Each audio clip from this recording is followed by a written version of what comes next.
Although the internet disagrees with me, I'm gonna say Keegan Michael Key's Bumblebee is actually infectiously fun.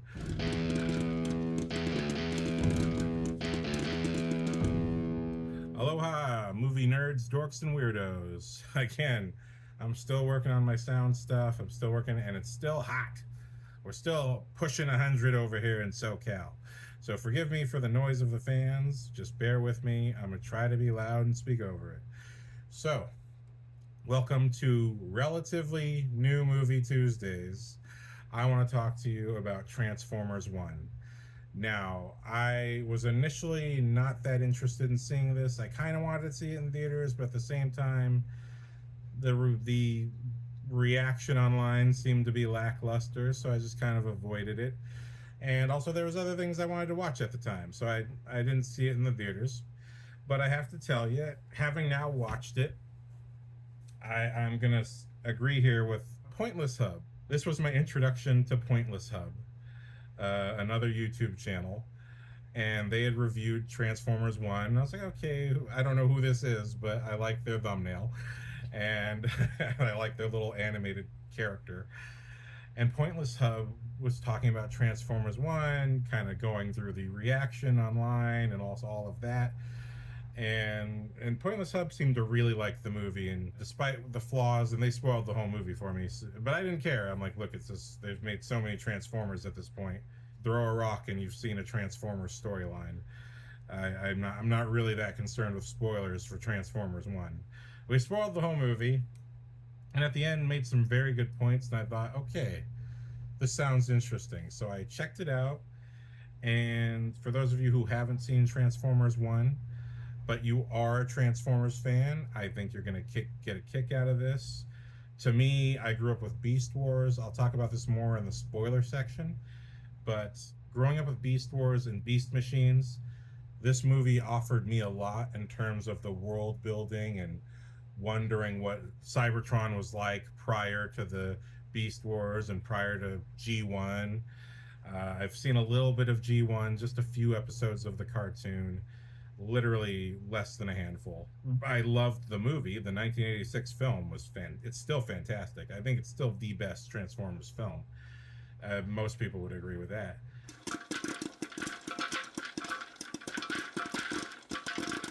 But definitely watching Transformers 1, I'm like, this might be second best. I think I'll put this over the Michael Bay movies. And I don't think it's a perfect movie by any stretch of the imagination, but I would say, actually, in contrast to what Pointless Hub said, I do think that actually Transformers 1, if you don't know Transformers, if you are someone who is totally uninvolved with Transformers your whole life, but you've got kids, I think it's a good kids movie. I think I was watching it. I'm like, I know so little about G1 that I can essentially watch this and just be washed over with, like, this is a new experience. And I'd say overall, I think Transformers 1 it's a very good movie. It's not great, but it's pretty good. And again, when I get to spoilers, I'll talk about what I think could have been done better. But as spoiler free as I can get for those who don't know what Transformers 1 is or what the storyline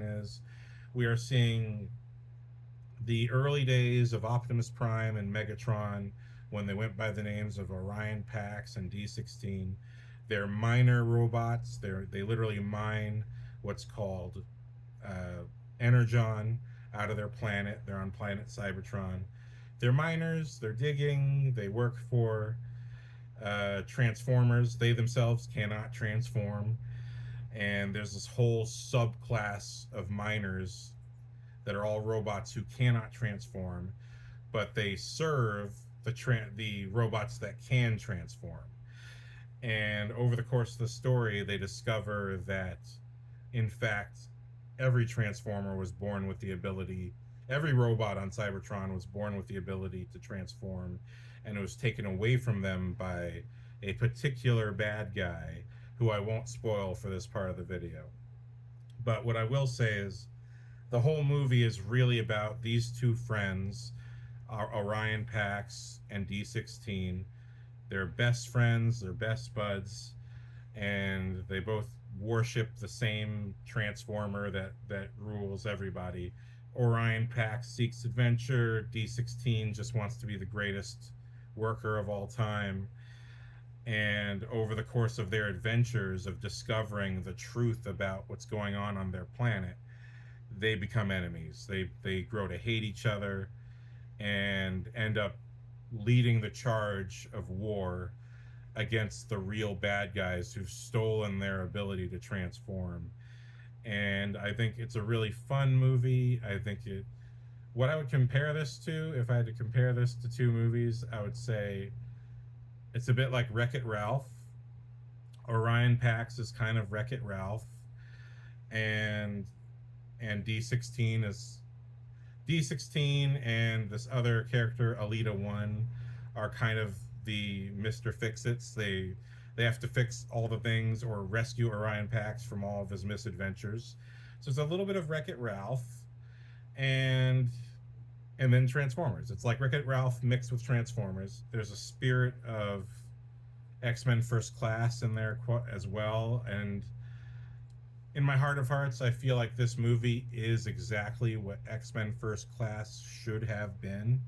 It really should have been a focused movie about Professor X and Magneto, and it shouldn't even been called X-Men. It should have been called easily Magneto or Professor X, whatever. But that movie should have just been about those two characters, what made them friends, and how their friendship fell apart across the movie. That's what they do in this movie. If you're familiar with X-Men First Class, you know what I'm talking about. Because I think when we get to the end and their friendship it hits that head and they become Optimus and they become Megatron and they pick their sides, I think it does hit.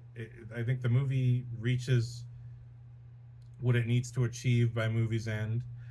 I don't think it was necessary for this movie, but I think the movie on the whole is good. I do think kids will enjoy it. It's very fast. It's very colorful. When you see the Transformers fight, it's amazing. When you see Optimus and Megatron get the ability to transform and they start fighting, it's amazing. It's a visual delight. And I know kids today they're hard to get to watch movies because they're on the tablet and everything's at meme speed, right? They're moving at GIF speed here. So the movie, yeah, it might be challenging for some, but I think maybe for the older kid, if you got a kid who's around, between the ages of 7 and 15, I think they'll get a good kick out of this. Something good for the parent to watch with the child. It's got a morality to it. It's got everything a kid's movie's supposed to have about morality, loyalty, about sort of self-reflection and where we're supposed to go in life. I do think it has all the elements that are necessary. Again, I don't think it's the greatest movie of all time, but I think it's a really good movie. I enjoyed it, and certainly I had to watch this in 2 viewings because I just passed out. It was late when I started it. But when I was watching it on the first viewing, I just got such a kick out of it. It was such a ride. So much fun. I really think kids will like it. And then when I finally got to the second half, it was like all the Transformery stuff that I was hoping to find out about when I enjoyed Beast Wars and Beast Machines so long ago. I'm like, what was Cybertron before? And I think this movie has a real healthy dose for the parent who's my age, who's in your mid-30s, who grew up with Beast Wars and Beast Machines. I think you'll enjoy it. I think your kids, if they're of that age, anywhere, I'd say maybe 5 to 15, but really 7 to 15, around there. If your kids are anywhere around that age and you're anywhere around my age, I think you'll both have a good time together as a family. Or maybe it might just be a nice little date night if you're a nerdy couple and you both like Transformers. But yeah, spoiler free as I can say, I think it's a really good time. So many cameos. Although the internet disagrees with me, I'm gonna say Keegan-Michael Key's Bumblebee is actually infectiously fun. I think he did get annoying once, maybe twice, but that is his character. His character's supposed to be a bit too much. Literally, there's a scene where our main heroes get captured, and of all of them, Bumblebee is the only one whose mouth is sealed shut. And then he talks so much that he bursts right out of it. And one of the characters who captured them is like, "I told you we should have sealed his mouth more." And he just keeps yapping his mouth. But Bumblebee is Donkey from Shrek. It's just Donkey is annoying. It's not because Eddie Murphy's annoying. It's the kid. I mean, it's the character. The character is supposed to be annoying. But even he has some great highlights, and I love his end credit scene. He has a great end credit scene. If you stick through the end credits, Transformers One is on Amazon Prime right now. You don't have to pay extra to watch it at the moment. Go check it out. Again, if you're within those age ranges, if you grew up on Beast Wars and Beast Machines, and always wondered what was the history like, because you can't watch G1, you cannot watch that and get those answers. But what's beautiful about Transformers 1 is if you did grow up and always and I remember watching Beast Wars, and Rat Trap and Cheetor are talking about, "Oh, I just want to be back on Cybertron and go on the fun rides and do this and that." And it's like, granted, you can't see that because this takes place before the Maximals and Predacons ever existed. But just the fact that you get to see a robot world where robots do have a good time. As much as they work, they also have a very good time.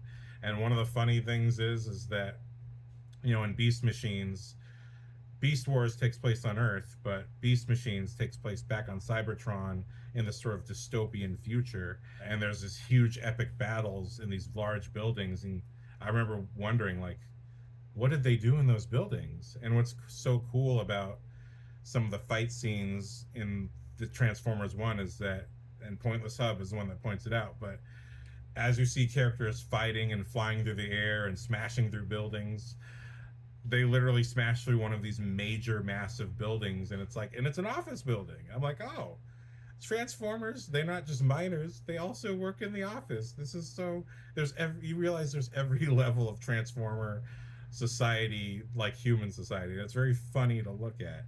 So just stuff like that. Like, there's little answers to questions that, if you grew up watching Beast Wars and Beast Machines, like, what did they do in that building? What did they do in that building? What did they do over there?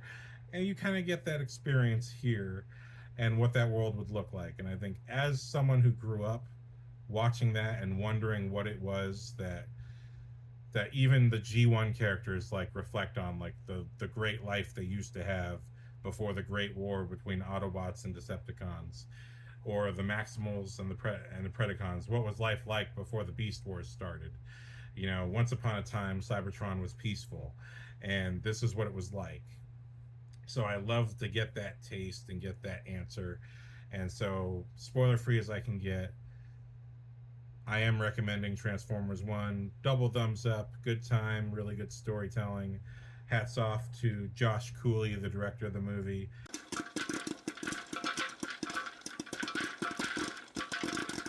He also directed Toy Story 4, which was also a movie that, it was good, not great. And I'm not trying to say anything about him as a storyteller, just that's my reaction. It was good, not great.